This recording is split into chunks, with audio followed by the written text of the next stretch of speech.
रूस और यूक्रेन के बीच पिछले 3 साल से जारी जंग में नया मोड़ आ गया है। डोनाल्ड ट्रंप के अमेरिकी राष्ट्रपति चुने जाने के बाद यूक्रेन ने मॉस्को पर बड़ा हमला करके युद्ध की आग को और भड़का दिया है। यूक्रेन के ताजा हमलों से गुस्साए रूसी राष्ट्रपति पुतिन इसका भयंकर जवाब दिया है और दोनों देशों के बीच एक बार फिर से भीषण जंग छिड़ गई है। ऐसे में सवाल उठता है कि क्या अमेरिका के नवनिर्वाचित राष्ट्रपति रूस और यूक्रेन के बीच जारी इस जंग को रुकवा पाएंगे। देखिए इस रिपोर्ट में।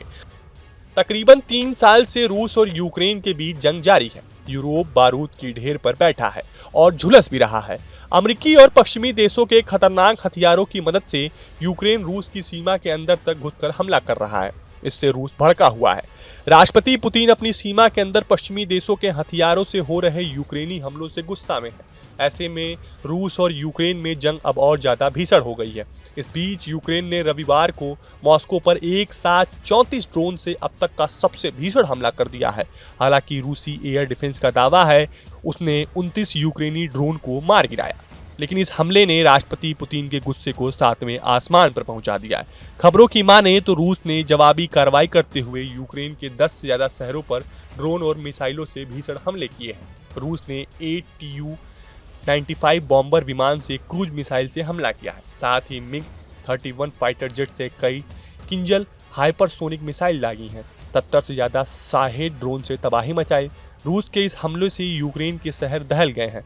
रूस ने कीव से लेकर पूर्वी यूक्रेन के ज्यादातर शहरों को निशाना बनाया है। हर तरफ तबाही का मंजर दिख रहा है। हालांकि यूक्रेन ने दावा किया है कि उसने कई ड्रोन और मिसाइलों को मार गिराया है। इन सब के बीच राष्ट्रपति पुतिन ने यूक्रेन के कब्जे में अपने कुर्स्क इलाकों को खाली करने का प्लान तैयार कर लिया है।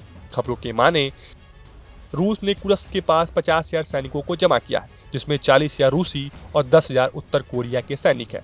किम जोंग के सैनिकों ने रूसी सेना की वर्दी में युद्ध लड़ रहे हैं। रिपोर्ट के मुताबिक जल्द ही रूस और नॉर्थ कोरिया के सैनिक कुर्स्क में यूक्रेन को खदेड़ने के लिए कोई बड़ा ऑपरेशन शुरू कर सकते हैं। बताया जा रहा है कि इसके लिए रूसी सेना ने किम जोंग के सैनिकों को तोपखाने और ड्रोन हमले की खास ट्रेनिंग भी दी है। वहीं अमेरिकी यूक्रेन को हथियार की लगातार सप्लाई कर रहा है। वॉल स्ट्रीट जर्नल की रिपोर्ट के मुताबिक बाइडेन ट्रंप को सत्ता सौंपने से पहले यूक्रेन को वो सारे हथियार भेज देना चाहते हैं जिनकी डील फाइनल हो चुकी है, ताकि जंग में यूक्रेन कमजोर ना पड़े। अमेरिका की ओर से यूक्रेन को करीब $7 बिलियन के हथियार भेज जाने के साथ ही $2 बिलियन का उपकरण फंड भी दिया जाना है। हथियारों में करीब 500 एंटी एयरक्राफ्ट मिसाइलें भी शामिल हैं। उम्मीद है कि अगले कुछ हफ्ते में यूक्रेन को अमेरिका की ओर से मिसाइलों का जखीरा मिलने की उम्मीद है। अमेरिका ही नहीं, नाटो देश भी आग में घी डालने का काम कर रहे हैं। खबरों की माने तो फ्रांस ने यूक्रेन को स्कैल्प मिसाइल और मिस्टल मिसाइल की खेप भेजने का ऐलान किया है।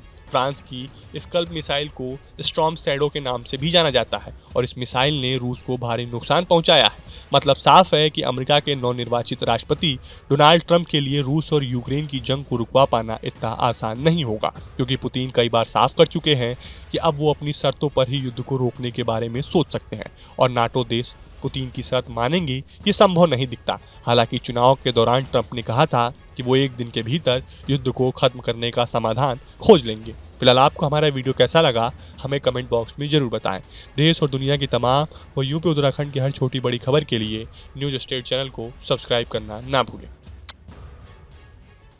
न्यूज नेशन अब व्हाट्सएप पर खबरों के ताजा अपडेट के लिए न्यूज नेशन के इस QR कोड को स्कैन करें।